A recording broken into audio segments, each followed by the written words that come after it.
Schedule اپنی اولاد کو اتنا دو کہ اس سے شیڈول کو پورا کرتے کرتے بچوں کے پاس برے کام کے کرنے کے لیے فرصت نہ ملے، اتنا نیکیوں کا شیڈول دو۔ آپ نے کہا بیٹا غزوہ بدر کے 10 آدمیوں کا تم نے نام یاد کر کے آنا ہے، تو اس کو گانے یاد کرنے کا کب موقع ملے گا؟ بدر کے صحابہ کے نام یاد فارغ ہوگا تو گانے گائے گا، کیوں جی؟ ہم نیکیوں کا شیڈول دیتے نہیں اور برائیوں کے شیڈول سے روکتے ہیں، یہ غلط حکمت عملی ہے۔ نیکیوں کا کچھ کرنے کا دیں تو صحیح۔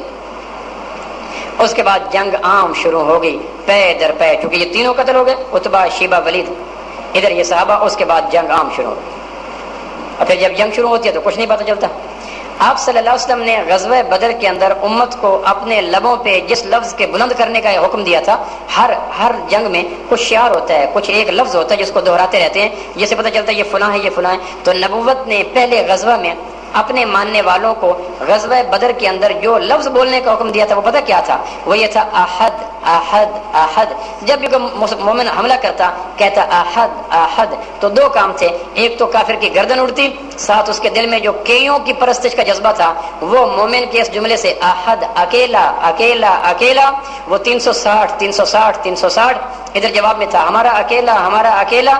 تو یہ احد احد بدر میں مسلمانوں کا شعار تھا، کیونکہ مشرکین مکہ احد کے قائل نہیں تھے، وہ کہتے تھے اکیلے اللہ کا اقرار نہ کرواؤ، اللہ کا اقرار کرواؤ، غیروں کا انکار نہ کرواؤ۔ ایک کبھی کبھی یہ غلط فہمی آتی ہے کہ جی کوئی اللہ کے نیک لوگ اللہ کے غیر ہوتے ہیں، وہ تو اللہ کے اپنے ہوتے ہیں۔ اللہ کے نیک لوگ ہم جن سے مانگتے ہیں وہ اللہ کے غیر ہیں، وہ تو اللہ کے اپنے ہیں۔ دیکھو بیٹے کی شادی ہوئی تو باپ تو بیٹے کا، جو بیٹے کا باپ ہے وہ تو اپنے ہے، وہ غیر تو نہیں ہے۔ بھائی تو اپنے ہیں، غیر تو نہیں ہے۔ چچا زاد بھائی تو اپنے ہیں، غیر تو نہیں ہے۔ اب یہ اپنے ہوتے ہوئے بھی ایک معاملے میں یہ سارے غیر ہیں، کیوں جی؟ ویسے باپ اپنے ہیں لیکن حقوق زوجیت میں غیر ہے، ویسے بھائی اپنے ہیں لیکن میاں بیوی کے تعلقات میں غیر ہیں، ویسے چچا زاد بھائی اپنے ہیں لیکن حقوق زوجین میں غیر ہیں۔ اسی طرح اللہ کے نیک بندے سب کچھ اللہ کے اپنے ہیں لیکن بندگی میں یہ اللہ کے ساتھ شریک نہیں ہوتے۔ ایک دھوکہ یہ ہوتا ہے، یہ کو اللہ کے غیر ہے، ہم تو اللہ، یہ تو گستاخ ہے جو اللہ کے غیر نہیں ہے، جو خاص خدا کا حصہ ہے بندوں میں اسے تقسیم نہ کر۔ بدر کے جنگ دہک اٹھی، شعلے بھڑک اٹھے۔ حضرت علی رضی اللہ عنہ کہتے ہیں حضرت سعد بن معاذ رضی اللہ عنہ نے مشورہ دیا تھا آپ علیہ السلام کو، آپ علیہ السلام نے چونکہ زرہ پہنی ہوئی تھی عملاً جنگ کرنا چاہتے تھے، تو حضرت سعد بن معاذ سردار تھے مشرکین کے، انہوں نے مشورہ دیا کہ جی میرا مشورہ ہے کہ فلاں جگہ پہاڑی کی بلندی پر اگر آپ پسند فرمائیں تو ہم آپ کو ایک چھپر بنا دیتے ہیں، وہاں آپ دونوں لشکروں کو آنکھوں سے دیکھتے رہیں، مشرکین بھی نظر آئیں گے، صحابہ بھی نظر آئیں گے، وہاں آپ ہدایات دیتے رہیں۔ اگر اللہ نے فتح دی تو اللہ آپ کی آنکھوں کو ٹھنڈک دے گا، اگر اونٹ دوسری کروٹ پہ بیٹھ گیا تو پھر ہماری گزارش یہ ہے کہ آپ اس پہاڑ کی اس جانب جانور موجود ہوں گے، آپ ان پہ سوار ہو کر اونٹوں پر واپس مدینہ منورہ چلے جانا، وہاں آپ کے جانثار کئی موجود ہیں، چونکہ سارے کے سارے تو مدینہ سے غزوہ بدر میں نہیں آ سکے تھے، اور وہ جمع پونجی نفری کو اکٹھا کر کے مشرکین مکہ کو دوبارہ واپس مکہ جانے سے پہلے ان کے اوپر حملہ کر دینا۔ آپ نے فرمایا تھا سعد بن معاذ نے مشورہ ٹھیک دیا ہے، تو ایک صحابی کے کہنے پر امام الانبیاء علیہ السلام نے دور پہاڑ کی چوٹی کے اوپر چھپر بنا کر وہاں بیٹھ گئے، وہاں منظر دیکھ رہے تھے، ادھر لڑائی ہو رہی تھی، وہاں مقدس دعائیں ہو رہی تھی اور نیچے مقدس خون کے فوارے چل رہے تھے۔ حضرت علی کہتے ہیں آپ کے مسلسل ہاتھ اٹھے ہوئے تھے، صدیق اکبر رضی اللہ کہتے ہیں دعا مانگتے رہے یہاں تک کہ آپ کے کندھے کی چادر آپ علیہ السلام کے کندھے سے گر گئی، ہاتھ کیونکہ آپ علیہ السلام کے دعا مانگنے کا ہاتھ یوں دونوں ہاتھ پھیلا کے دعا، یہاں تک کہ آپ کے بغل کی سفیدی نظر آیا کرتی تھی، یوں ہاتھ مولڈ کر کے طے کر کے دعا نہیں مانگتے تھے، آپ علیہ السلام یوں ہاتھ پھیلا کے مانگتے تھے تاکہ اللہ کو ترس ہے، ہاتھ تھکیں گے تو اللہ کو ترس آئے گا، تو آپ علیہ السلام یوں پھیلا کے مانگ رہے تھے، تو وہ جو کندھے کے اوپر چادر مبارک تھی وہ پیچھے ڈھلک کے جا رہی تھی، یہاں تک کہ صدیق اکبر کو یارائے صبر نہ ہوا، آپ آئے اللہ کے نبی اللہ آپ کو تنہا نہیں چھوڑے گا، آپ بس کریں یہ کہہ کر چادر اوپر رکھی، اور آپ صلی اللہ علیہ وسلم کو اونگ آ گئی، نیند آ گئی بیٹھے بیٹھے، پھر آنکھ کھولی، پھر فرمایا ابو بکر مبارک ہو کا کیا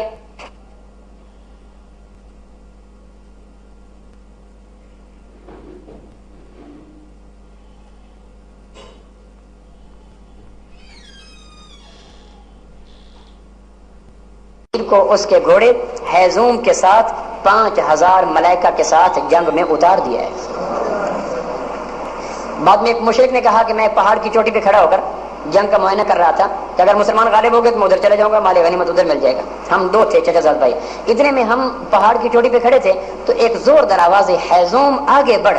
تو اس آواز میں اتنا روب تھا کہ میرا چچا زاد بھائی تو اس آواز کو سہ نہ سکا اور اس کا کلیجہ شپ ہوا اور وہیں گر کے مر گیا. البتہ میں مرتے مرتے بچا. بعد میں وہ مسلمان ہوا تو آپ سے پوچھا اللہ کہ نبی حیزوم کیا ہے، آگے بڑھ کیا ہے؟ آپ نے کہا تجھے کیسے پتہ چلا؟ اس نے کہا جی میں اس وقت کافر تھا بدر میں، جب میں نے پہاڑ کی چوٹی پہ یہ آواز سنی تھی. آپ نے فرمایا وہ جبریل تھا جو اپنے گھوڑے پر مسلمانوں کی مدد کے لیے بدر میں اتر آیا تھا. بدر میں صحابہ کے ساتھ اس لیے تو حدیث میں آتا ہے حضرت عباس اونچے لمبے قد کے صحابی تھے اور تھے مسلمان. غزوہ بدر میں جب حضرت عباس آئے تھے تو مسلمان تھے. آپ سے انہوں نے کہا تھا جی ہجرت میں کہ میں آپ کے ساتھ چلا چلوں. آپ فرمایا نہیں تم یہاں رہو کیونکہ یہاں کے راز بھی تو لینے ہیں اور اسلام کو چھپائے رکھو. اس لیے آپ فرمایا تھا کہ اگر عباس سامنے آ جائے تو کوئی تلوار نہ چلائے، ابو البختری سامنے آ جائے تو کوئی تلوار نہ چلائے. تو حضرت عباس جب گرفتار کر کے لے گیا، حضرت عباس کا قد اونچا تھا. جس صحابی نے قد کیا تھا ان کا گرفتار کیا تھا ان کا نام تھا ابو یسر، انصاری صحابی تھے چھوٹے سے قد کے. انہوں نے حضرت عباس کو پکڑا، پیچھے وہ تیر کمان کا دھاگا توڑا، اس سے ہاتھ باندھے اور آپ فرمایا تھا جس کو گرفتار کیا وہ اسی کا قیدی ہوگا اور اس کا سارا فوجی سامان اسی کو مال غنیمت ملے گا. تو ابو یسر نے کہا اللہ کے نبی عباس کو میں نے گرفتار کیا. حضرت عباس نے اس وقت گرفتاروں کے مدینہ آ چکے تھے. حضرت عباس نے جو یوں پیچھے مڑ کے دیکھا تو وہ خوف کھا کے نیچے گر گیا. چھوٹا سا قد تھا، خوف سے نیچے گر گیا. حضرت عباس نے کہا تو میری آنکھ کی تاب نہیں لا سکتا، تو نے کب گرفتار کیا؟ پھر کہا اللہ کے نبی وہ تو سفید پگڑیوں والے اور چت کبرے گھوڑوں والے اور چمکتے نیزوں والے اور نورانی چہروں والے لوگ تھے جو آسمان سے اوپر سے نیچے اترے تھے اور میرے سامنے آ کے کھڑے ہو گئے. ان کی دہشت کی وجہ سے میں اپنے آپ کو حرکت نہ کر سکا. یہ آدمی آیا آرام سے گرفتار کر کے چلا گیا. وہ لوگ کہاں ہیں جو اس وقت تھے؟ آپ فرمایا وہ ملائکہ تھے جو مسلمانوں کی مدد کے لیے آئے تھے. سارا دن جنگ کھوے پہ کھوا چلتا رہا. اتنے میں ظہر سے پہلے جبریل علیہ السلام کے پاس ہے، تھوڑی سی کنکریاں آپ کو دی، کہا یہ آپ اپنے دست مبارک سے کنکریاں یوں پھینکیں. تو آپ علیہ السلام نے اس چھپر پہ بیٹھ کر یوں کنکریاں پھینکی. اس کے بعد کفار کی شکست کا آغاز ہو گیا. پھر کفار نے بھاگنا شروع کر دیا اور اس کے بعد مسلمانوں کا پرچم بلند ہونا شروع ہوا. پھر جب کفار بھاگے تو آخر پہ ابو جہل ان کو تسلی دے رہا تھا میری ماں نے مجھے جنگوں کے لیے جنا ہے، میں 2 سال کا اونٹ ہوں جو جنگ میں لڑا کرتا ہوں. اس وقت آخری دفعہ یہ سہارے دے رہا تھا. اس نے پھر اپنے لشکر کو اکٹھا کیا، گھبراؤ نہیں ہم تمہارے ساتھ ہیں. عبد الرحمن ابن عوف رضی اللہ عنہ کہتے ہیں کہ میرے دائیں بائیں 2 نوجوان انصاری صحابی تھے. افرا رضی اللہ عنہ کے بیٹے 7 بھائی تھے، 7 غزوہ بدر میں شریک تھے. معاذ اور معوذ کہنے کہ میرے دائیں ایک صحابی تھا، بچے تھے دونوں، بائیں ایک تھا. دائیں والے نے میرے کان میں کہا چچا ابو جہل کون ہے؟ کیونکہ یہ انصاری تھے. عبد الرحمن ابن عوف مہاجر تھے، مہاجرین مکہ سے آئے تھے. ان کو پتا تھا ابو جہل مکے کا تھا، یہ مدینہ کے تھے، ان کو پتہ نہیں تھا. انہوں نے کہا چچا ابو جہل کون ہے؟ کہ کیوں؟ کہ ہمیں پتہ چلا ہے کہ ہمارے نبی کو وہ گالیاں دیتا ہے اور مجھے اگر وہ نظر آ گیا تو میں چھوڑوں گا نہیں. میں کہنے کہ اس سے فارغ ہوا تو دوسرے نے میری ٹانگ کو ہلایا، اس طرح رازدارانہ انداز میں پوچھا چچا ابو جہل کون ہے؟ میں نے کہا کیوں؟ اس نے پھر خفیہ انداز سے کہا کہ ہمیں پتہ چلا ہے کہ ہمارے نبی کو وہ گالیاں دیتا ہے. اتنے میں نے دیکھا ابو جہل سامنے لوہے کی خود پہنے ہوئے، اپنی چوڑی، ابو جہل کی تلوار چوڑی زیادہ لمبی کم تھی، اپنی چوڑی تلوار کو سامنے لیے ہوئے اپنے تیز اونٹ کو پاس وہ اپنے لشکر کو اکٹھا کر رہا تھا، ادھر کر رہا تھا. اس کا بیٹا اکرمہ اس کا ساتھ باڈی گارڈ تھا. میں نے اشارہ کر کے کہا بیٹا وہ ہے ابو جہل. کہنے لگے میں نے بس اتنا اشارہ کرنا تھا، وہ بجلی کی طرح میرے دائیں بائیں ایسے مجھے اندازہ ہوا کہ نکلے اور جا کے ابو جہل پہ پڑے. ابو جہل کو حملہ کیا. اتنے میں اکرمہ نے حضرت معاذ پہ حملہ کیا، ان کا دایاں بازو تھوڑا سا بچ گیا، سارا کاٹ دیا. معوذ نے ابو جہل پہ حملہ کیا تلوار پہ، وہ ابو جہل نیچے گرا، معاذ نے دوسری تلوار ماری. اتنے میں ان کا بازو کٹا حضرت معاذ کا، ابو جہل وہاں گرا. یہ واپس آپ صلی اللہ علیہ وسلم کے پاس ایک معصومانہ گزارش لے کے آئے. دیکھو ایک معصومانہ سے گزارش. ایک کہنے لگا اللہ کے محبوب میں نے ابو جہل کو قتل کیا، دوسرے نے کہا میں نے قتل کیا. آپ نے کہا تم نے ابو جہل پہ تلوار چلانے کے بعد اس تلوار کو کہیں استعمال تو نہیں کیا، کسی اور کو تو قتل نہیں کیا؟ کہا جی بالکل نہیں. آپ نے کہا مجھے خود تلواریں دکھاؤ. تو تلواریں دیکھ کر آپ نے فیصلہ یہ کیا کہ ہاں تم دونوں کی تلواریں ابو جہل کے خون میں ڈوب چکی ہیں اور ابو جہل کا مال غنیمت تم دونوں کو دیا جائے گا. اس کے بعد ابو البختری کو آپ نے فرمایا تھا اس کو قتل نہ کرنا. ابو البختری مکہ مکرمہ کے نیک دل رحم دل لوگوں میں تھا. اور جب آپ علیہ السلام کو 3 سال کے لیے شاہ ابی طالب میں بند کیا گیا تھا تو ابو البختری چوری چھپی جا کے دانے پہنچا آتا تھا، ستو پہنچا آتا تھا، کھجوریں دے آتا. آپ فرمایا ابو البختری رحم دل آدمی ہے، جبرن لایا گیا ہے، کرہن لایا گیا، خوشی سے نہیں آیا. اگر کسی کا سامنا اس سے ہو جائے تو اس کو کچھ نہ کہنا. حضرت مجزر ایک صحابی ہیں، وہ کہتے ہیں جب بھگدڑ مچ چکی تو ابو البختری بھی اپنے، وہ ایک ساتھی تھا اس کے ساتھ ایک پہاڑ کے دامن کی طرف جا رہا تھا. تو میں نے اس کو دیکھ کے کہا اللہ کے دشمن کہاں جاتا ہے؟ اس نے کہا کون ہو؟ اس نے کہا میں مجزر ہوں. میں نے کہا تم کون ہو؟ اس نے کہا میں ابو البختری ہوں. میں نے اپنی تلوار واپس سمیٹ لی کہ مجھے حضور نے تمہارے قتل سے منع کیا تھا. اس نے کہا یہ میرا جو ساتھ ہے، ساتھ اس کے تھا. اس نے کہا اس کے قتل سے منع نہیں کیا تھا. تو پھر مجزر نے ابو البختری نے کہا کہ مکہ کی عورتیں مجھے تانا دیں گی کہ اپنی جان کے بچانے کے لیے اپنی دوستی کو قربان کر دیا. جس کو مکہ سے ساتھ لے گیا تھا اس کو تو ذبح کروا دیا، خود بچ گیا. اس کو امان دو یا میرے ساتھ بھی لڑو. حضرت مجزر نے کہا ہمیں تو حکم آپ کے بارے میں تھا، اس کے بارے میں نہیں تھا.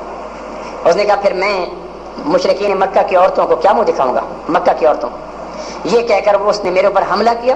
خود حضرت مجزر نے کہا میں تیرے اوپر حملہ نہیں کروں گا کیونکہ تیرے اوپر منع ہے. اس نے کہا تو نہیں کرے گا تو میں کروں گا. یہ کہہ کر اس نے حملہ کیا. حضرت مجزر نے کہا کہ میرے پاس کوئی صورت نہیں تھی، میں تلوار چلائی اور ابو البختری کو قتل کر دیا. وہ بیچارہ مارا گیا، ساتھ دوسرا بھی مارا گیا. حالانکہ آپ علیہ السلام کی خواہش تھی کہ یہ بچ جائے تو اچھا ہے، لیکن بیچارہ بچ نہ سکا، وہ بھی مارا گیا، قتل ہو گیا اس میں. امیہ جس کی میں نے بات کی تھی آپ کو کہ مکہ سے نکل نہیں رہا تھا ڈر کے مارے، قسم اٹھائی تھی اس نے، یاد ہے وہ سعد بن معاذ کی اس خبر کی وجہ سے. کہنے لگے وہ جب جنگ ختم ہو